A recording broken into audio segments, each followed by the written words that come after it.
মাঠে নেমেছে এবং দেখছি আমরা তারা সকল আনসার সদস্যরাই উপস্থিত রয়েছেন এবং এর আগে আমরা দেখছিলাম রাজশাহীর যে সিএনবি মোড় সেখানে কিন্তু তারা অবস্থান কর্মসূচি পালন করছিলেন।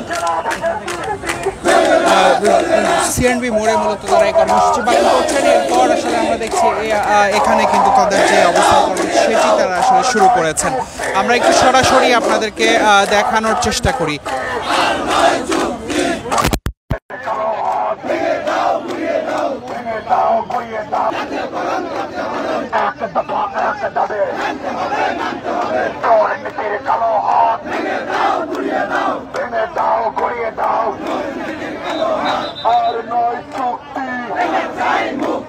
এবার চাই মুক্তি, দুর্নীতির কালো হাত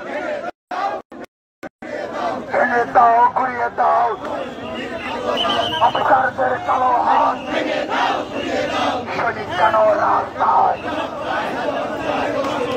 এবার নয় মুক্তি, আর নয়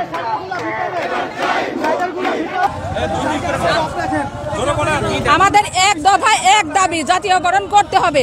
ডাক্তার ইউনূস স্যারকে অনুরোধ করি আমাদের জন্য এক দফা এক দাবি মেনে নেয়। আমরা দেশের জন্য অনেক কষ্ট করেছি, আমরা বৈষম্য শিকার, আমাদের দয়া করে আমাদের অনুরোধটা রাখবেন। এতদিন কিসের জন্য দাবি নিয়ে মাঠে নামেননি? এখন আমরা মনের কথা প্রকাশ করতে পারিনি, কারণ আমাদেরকে ব্লক করা হতো, ফ্রিজ করা হতো, আমাদের ডিপার্টমেন্ট থেকে চাপ আসতো, তো চাকরি যত করা হতো।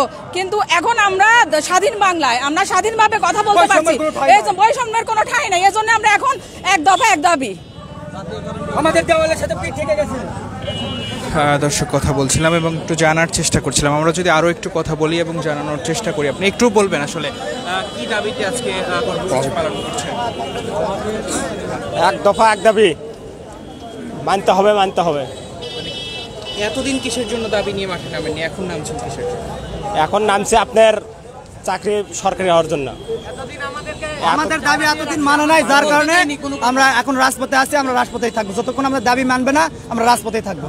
কর্মবিরতি আমাদের অলরেডি অনেক আগে থেকে চলতেছে। স্বাধীনতা ছিল না, এখন আমরা স্বাধীন হয়েছি।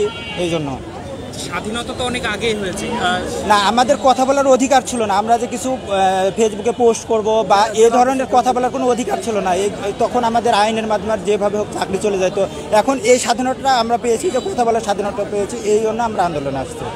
ধন্যবাদ।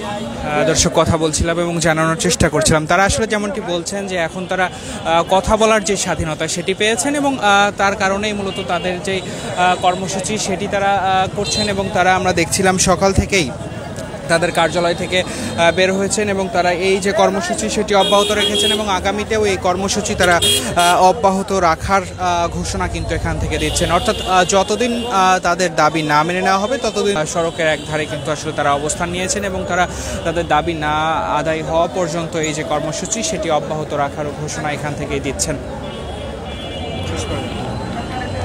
দর্শক এই ছিল মূলত আমাদের কাছে এখনকার মতো সর্বশেষ।